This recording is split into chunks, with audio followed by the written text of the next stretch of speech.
जय माता दी दोस्तों प्रतिवर्ष फाल्गुन के महीने की शुक्ल पक्ष की एकादशी के दिन विजया एकादशी का व्रत अनुष्ठान किया जाता है। इस एकादशी का व्रत सर्वप्रथम प्रभु राम ने भी किया था और उन्हें विजय की प्राप्ति हुई थी। हम सभी मनुष्य भी यदि किसी मनोकामनाओं की पूर्ति के हेतु इस व्रत का अनुष्ठान करते हैं तो हमारी मनोकामनाएं भी भगवान की कृपा से पूर्ण होती है। जैसे कि इस एकादशी के नाम से ही हमें ज्ञात होता है कि इसके व्रत अनुष्ठान से हमें संपूर्ण कार्यों में विजय की प्राप्ति होती है। साल 2026 में इस एकादशी का व्रत 13 फरवरी दिन शुक्रवार के दिन किया जाएगा। जैसे कि एकादशी तिथि की यदि शुरुआत की बात की जाए तो 12 फरवरी की दोपहर में 12:55 से एकादशी तिथि लग रही है, जो कि 13 फरवरी की दोपहर में 2:25 पर समाप्त हो जा रही है। ऐसे में उदया तिथि का मान लेते हुए साल 2026 की विजया एकादशी का व्रत अनुष्ठान 13 फरवरी दिन शुक्रवार के दिन किया जाएगा। व्रत के नियमों में आता है कि जो भी भक्त एकादशी के व्रत का अनुष्ठान कर रहे हैं उन्हें दशमी से ही कुछ नियम का पालन अवश्य से करना होता है।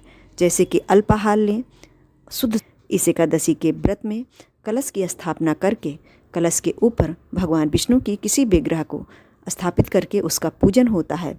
बाद में उस कलश को हम किसी ब्राह्मण देवता को दान करते हैं। कलश कोई भी धातु का हो सकता है। व्रत के नियमों में आता है कि एकादशी के दिन ब्रह्म मुहूर्त में उठ करके नित्य कर्मों को करने के उपरांत चौकी लगा करके या अपनी पूजा के मंदिर में भगवान श्री हरि विष्णु का पंचोपचार विधि से पूजन करें। ऋतु के अनुसार जो भी फल फूल आदि हो समर्पित करें और धूप दीप तुलसी से भगवान का पूजन करें। इस व्रत की जो कथा है उसको ज़रूर से पढ़ें या सुनें। पूरा दिन भगवान का ध्यान करते हुए दिन बिताएं। शाम को अपने घर में दीपदान करें, तुलसी के पौधे के पास दीपदान करें और रात्रि में जागरण करें, या आप एक अखंड दीप जला करके पूरी रात्रि के लिए आप रख दें। दूसरे दिन यानी द्वादशी को सुबह में फिर से स्नान करें। स्नान करने के उपरांत फिर से भगवान का पूजन करें। किसी ब्राह्मण देवता के निमित्त अन्न का दान करें। अनाज के दान में जैसे दाल चावल आटा, ऋतु के अनुसार जो भी फल और सब्जियां हों, साथ में गुड़ शक्कर मिष्ठान कुछ भी आप ज़रूर से रखें और दक्षिणा रखना ना भूलें। सभी चीज़ों को आप एक थाली में करके 3 बार पानी घुमा करके अपना नाम गोत्र बोल करके आप संकल्प कर दें किसी ब्राह्मण देवता के निमित्त। इस दान को हमेशा ब्राह्मण को ही देना चाहिए।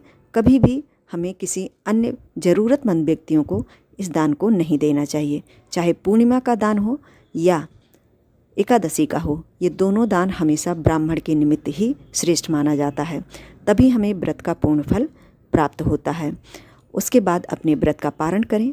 चाहे आप तुलसी मिला हुआ जल पी करके पारण करें या अनाज खा करके, अनाज में चावल को खा करके बहुत लोग पारण करते हैं, तो आप चावल खा करके पारण अपना कर लीजिए। पारण करने का जो उचित समय है वो सुबह में 7:15 से लेकर के 9:05 के अंदर कर लेना श्रेष्ठ होगा। जैसे कि दोस्तों, एकादशी का व्रत रखना हमारे शास्त्रों में मनुष्य के जीवन के कल्याण के लिए बहुत ही सुगम रास्ता माना जाता है। भगवान श्री हरि विष्णु की विशेष कृपा प्राप्त होती है। आज के दिन किसी भी बड़े बुजुर्ग का अपमान न करें। वैसे तो कभी भी नहीं करना चाहिए, परंतु किसी खास व्रत त्यौहार के दिन इन सभी बातों का विशेष रूप से ध्यान रखना चाहिए। तभी हमें उस व्रत का पूर्ण फल प्राप्त होता है। अपने घर में झाड़ू पोछा न करें, इससे छोटे छोटे जीव हमारे द्वारा नष्ट होते हैं जो कि पाप के भागी बनते हैं। इसके अलावा आज के दिन किसी वृक्ष की डाली, फल, पत्ते आदि आप न तोड़ें, वो भी एक तरह का दोष होता है। तो ये सभी एकादशी व्रत के नियम में आते हैं। जो भक्त व्रत धारण कर रहे हैं उन्हें इन नियमों का पालन अवश्य से करना चाहिए, तभी हमें व्रत का पूर्ण फल प्राप्त होता है। आज की वीडियो में बस इतना ही। यदि हमारी जानकारी आप सभी को थोड़ी सी भी हेल्पफुल लग रही हो तो इस वीडियो को लाइक शेयर करना मत भूलिएगा। चैनल पर यदि आप नए हों तो हमें सब्सक्राइब कर लीजिए आने वाले इसी तरह के व्रत और त्यौहार से संबंधित वीडियोस को प्राप्त करने के लिए। जय श्री कृष्णा, राधे राधे दोस्तों।